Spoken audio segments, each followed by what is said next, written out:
apa persyaratan yang harus dipahami ketika melakukan pelimpahan jasa? Yang pertama adalah ada kebajikan yang dilakukan terlebih dahulu. Kebajikan saat sekarang ataupun kita mengingat kebajikan yang lalu. Sehingga pada saat ini, pada saat Anda mengingat kebajikan yang lalu, Anda bikin kebajikan yang baru melalui pikiran Anda dengan mengingat kebajikan yang telah dilakukan. Ya. Nah, itu juga harus dilakukan. Jadi di sini Bante jelasin bahwa jangan kebajikan yang sudah dilakukan itu dilupakan. Ada kan orang bilang jangan ingat-ingat kebajikan yang sudah dilakukan terjadi sombong, terjadi melekat. Tidak.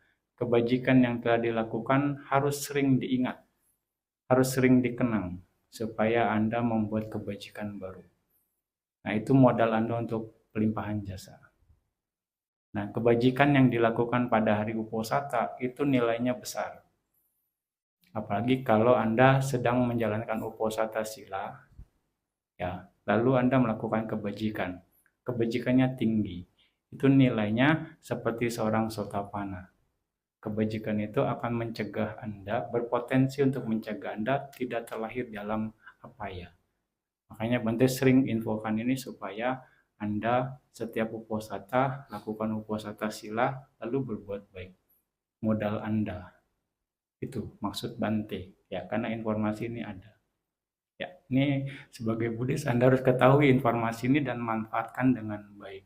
Karena Anda sebagai Buddhis punya alatnya untuk memanfaatkan situasinya dengan baik sehingga Anda bisa memanfaatkan dengan maksimal kebajikan atau kesempatan Anda ketika Anda ada di dalam sasana ini sendiri. Kira-kira seperti itu. Yang kedua, pihak yang dituju. Jadi patidana itu harus ada pihak yang dituju. Siapa pihak yang dituju? Yaitu sanak keluarga. Jadi kita harus ingat atau panggilin mereka kalau mau. Saya hari ini mau ke RKB nih, mau berbuat baik, sanak keluarga yang butuh bantuan saya merapat ya, bisa saja. Ada pihak yang dituju. Atau Anda niatin kebajikan saya ini, saya akan bagikan untuk sanak keluarga saya yang memang membutuhkan. Ada niat, makanya mindset itu penting. Ya kan? Nah, itu cara untuk pelimpahan jasa. Nah, di sini pihak yang dituju pun harus mengetahui dan ikut bermudita cita atau ikut bersuka cita. Kalau dia tahu, tapi dia nggak happy Anda berbuat baik, nggak ketolong. Ya makanya mungkin ada orang tua, ngapain kau Yara terus berbuat baik, rumah nggak diurusin. Mungkin. Ya kan? Nah, kira-kira seperti itu. Nah, itu artinya dia tidak suka dengan kebaikan yang dilakukan. Bisa saja boros-borosin aja nih berdana terus.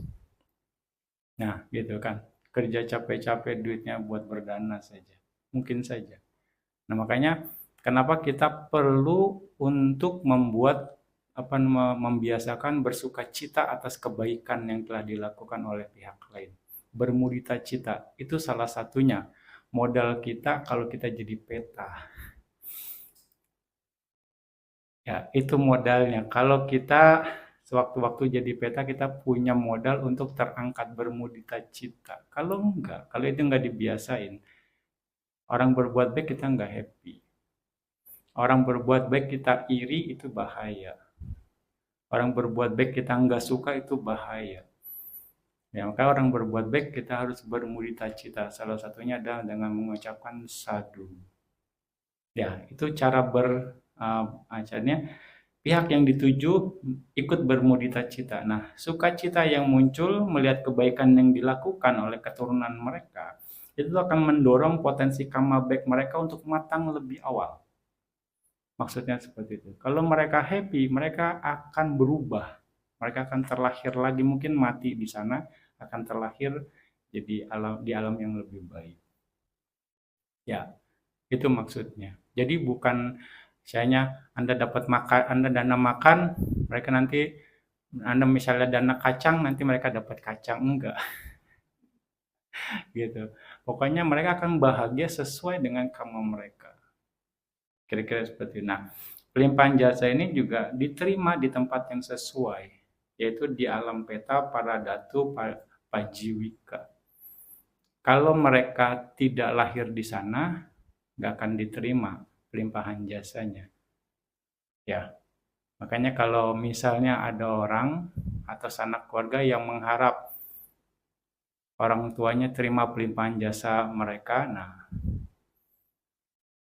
ini yang karena ketidaktahuan ya, rata-rata mungkin ya mau pelimpahan jasanya diterima kan, diterima bermanfaat kan, ya mereka harus masuk alam peta dulu, lahir dulu dalam peta para datu pajiwika peta, baru mereka bisa dapat manfaat langsung. Mau sanak keluarga Anda jadi peta?